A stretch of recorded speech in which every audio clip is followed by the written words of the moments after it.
সেই সব ছেলে মাকে খুন করে ডিপ ফ্রিজে রেখে দেয়। আল্লাহু আকবার। যেসব ছেলে মাকে খুন করে ডিপ ফ্রিজে রেখে দেয়, ওইসব কুলাঙ্গার ছেলেকে আজীবন আল্লাহ অসুখী রাখুক, অশান্তিতে রাখুক।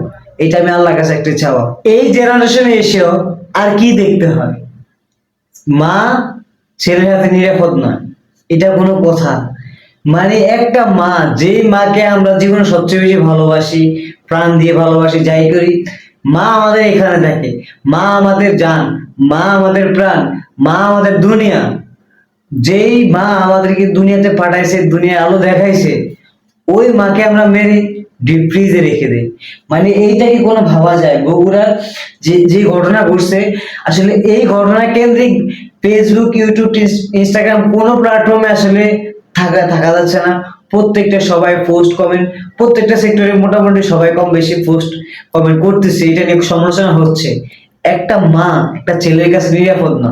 কথা হচ্ছে, ওই ছেলে ফেসবুকের পোস্টের মাধ্যমে বলতেছে ওনার মাকে খুঁজে পাচ্ছে না, ওনার মাকে হারায় গেছে না, কোথায় কি হয়েছে এগুলা বলতেছে। এবং পরে আয়সা উনি বলতেছে ওনার মা নাকি ডাকাতের কবলে পড়ে বা ডাকাতের সাথে হামলা হয়ে ওনার মাকে নাকি ডাকাতরা খুন করছে। এখন তদন্ত করে জানা গেল উনি নিজেই মেরে ডিপ ফ্রিজে রেখে দিছে। মানে এইটা কি কোনো চিন্তা ভাবনা করা যায়? একটা ছেলে একটা মাকে এরকম নৃশংস ভাবে খুন করে ডিপ ফ্রিজে রেখে দিবে? মানে এগুলো আসলে মাথায় ধরলে, এগুলো আমার অ্যাকচুয়ালি আমরা নর্মালি আমার মা বাবার সাথে আমরা যখন গরম কথা বলতে পারি না, কোনো যুক্তিকে, যত অপরাধ হোক, যাই সমস্যা হোক না কেন, আমরা তাদের সাথে গরম ব্যবহার করতে পারি না, প্রশ্নে আসে না। সেক্ষেত্রে একটা মার কাছে হাত তোলা তো দূরের কথা, একটা মানুষকে, একটা নিজে জন্ম দেওয়া মাকে খুন করা, আস্তাগফিরুল্লাহ, আস্তাগফিরুল্লাহ। আসলে এইসব ঘটনা, এগুলা আসলে মানি নেওয়ার মতো কিনা আপনি আমাকে জানান, আমাকে কমেন্টে বলে যেগুলা কি আসলে মানি নেওয়ার মতো কিনা। একটা ছেলে মার সাথে এরকম কাজ করতে পারে? মানে এটা কি মানা যায় কোনো? আমি এইসব নিউজগুলা দেখলে আসলে মাথা ফুলে চমকে যায়।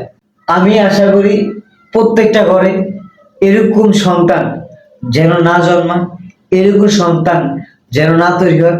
বাপ মা এমন শিক্ষা দেয় বা বাপ মার থেকে এমন শিক্ষা অর্জন করো, যে বাপ মা তোমাকে দুনিয়াতে পাঠাইছে তাদের সম্মানের স্বার্থে, তাদের ইজ্জতের স্বার্থে, তাদেরকে সম্মানের সহিত স্যালুট জানাও।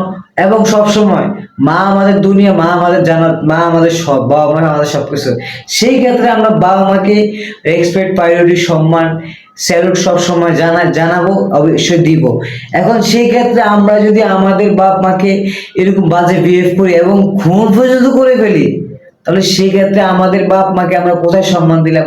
সম্মান তো দূরের কথা, মাকে খুন করে এটা কি আসলে মানা যায় কিনা, এটা আসলে মানার সই কিনা, সেটা আমাকে বলে। আল্লাহ সবাইকে হেদায়েত দান করুক, আর ওই মাকে অবশ্যই জান্নাতবাসী করুক। যেসব ছেলে মাকে খুন করে ডিপ ফ্রিজে রেখে দেয়, ওইসব কুলাঙ্গার ছেলেকে আজীবন আল্লাহ অসুখী রাখুক, অশান্তিতে রাখুক। এটা আমি আল্লাহর কাছে একটা চাওয়া। সেই সব ছেলে মাকে খুন করে ডিপ ফ্রিজে রেখে দেয়। আল্লাহু আকবার। যাই হোক দর্শক, আজকের মতো বিদায় নিচ্ছি।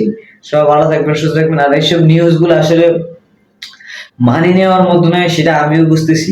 সবাইকে অসংখ্য ধন্যবাদ। আসসালামু আলাইকুম।